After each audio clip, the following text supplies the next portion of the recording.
किसी को अगर अक्यूट अस्थमा अटैक पड़ता है तो एक पॉइंट आपका ठीक करता है। ये जो पॉइंट आप देख रहे हैं, ये पॉइंट, यहाँ आहार नली भी है और यहाँ आपकी श्वास नली भी है। इस पॉइंट को इस तरीके से आपको 20 सेकंड के लिए दबाना है, बट जोर से नहीं दबाना है। 20 सेकंड के लिए।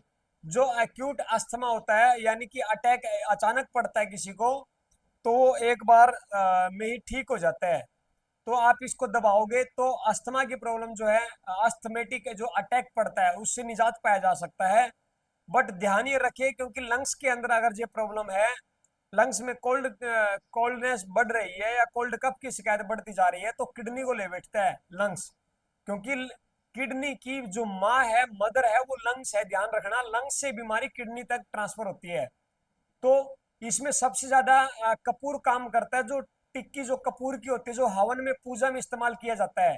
कभी आपने वैष्णो देवी या कभी पहाड़ी एरियो के अंदर जब आप जाते हैं, पहाड़ पे जब ऊंचाई पे चढ़ते हैं, तो वहाँ ऑक्सीजन लेवल कम होता है। और आपको जो है नीचे ही जब शुरुआत करते हो आप पहाड़ पे चढ़ने की, तो वहां आपको कपूर पकड़ाया जाता है कि ऊपर जाकर के आपका श्वास फूलेगा। ऊपर जाकर के आपको सांस की दिक्कत स्टार्ट हो सकती है, आपको बेचैनी हो सकती है, घबराहट हो सकती है। तो आप कपूर साथ लेकर के जाएं।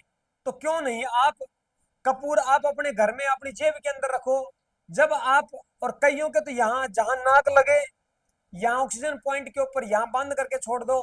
एक टुकड़ा लो, कपड़े में लपेटो या बांध के छोड़ दो, क्योंकि नाक जहां नजदीक है इसके बाइसेप्स के, तो ऑटोमेटिक इसकी खुशबू आती रहेगी।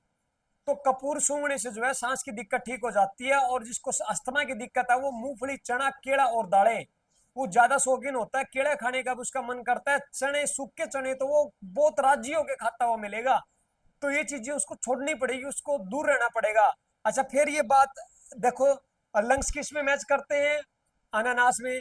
तो 100 से 150 ग्राम अनानास खाने की आदत डालें। अगर सहतूत का सीजन आए तो सहतूत कंटिन्यू खाए, जिसको इंग्लिश में नोनी बोला जाता है। नोनी, NONI, नो मैंने, एन मैंने नो, ओ मैंने ऑपरेशन, एन मैंने नो, आई मैंने इंजेक्शन। जिसको जिसको नोनी मिल गया, जिसको सहतूत मिल गया ना साथियों, उसको जिंदगी में कभी भी इंजेक्शन और ऑपरेशन की जरूरत नहीं पड़ती। इतना काम करता है कि आपकी हर सेल के अंदर जो उसका जो पोर्स है, उसका मुंह खोलता है। जब सेल का मुंह खोल सकता है, तो जो फेफड़ों का जो मुंह है, उसको भी खोलने का काम करता है। 14,000 लीटर ऑक्सीजन इसको रोज फेफड़ों को चाहिए होती है। और 14,000 लीटर में से 11,000 लीटर ऑक्सीजन ये अपने पास रखते हैं। अगर आप मास्क लगा के रखोगे, बंद कमरे में रहोगे, या आप ऐसी जगह रहोगे, खुले में नहीं जाओगे, पार्कों में नहीं जाओगे, सुबह घूमने के लिए नहीं निकलोगे, तो आपके लंग्स कमजोर पड़ जाएंगे और इनको 14,000 लीटर ऑक्सीजन इनको नहीं मिल पाएगी साथियों। तो आप आदत बनाइए। जो एक कदम के साथ आपका HDL बनना स्टार्ट हो जाएगा, यानी कि गुड कोलेस्ट्रॉल। और हर एक कदम को अगर आप बांध के बैठ जाओगे, तो आपका बेड कोलेस्ट्रॉल यानी कि LDL और VLDL बनना स्टार्ट हो जाएगा। जिसको कोलेस्ट्रॉल की शिकायत है, तो चलना स्टार्ट कर दे, कोलेस्ट्रॉल ठीक हो जाएगा। और कोलेस्ट्रॉल नस नाड़ियों के अंदर जो जमाव हो जाता है, वो ठीक हो जाएगा। आपके हर ऑर्गन के अंदर पूर्णता आएगी, एनर्जेटिक रहेंगे, ऊर्जावान रहेंगे। तो आप ये अप्लाई कीजिए और स्वस्थ रहिए। धन्यवाद।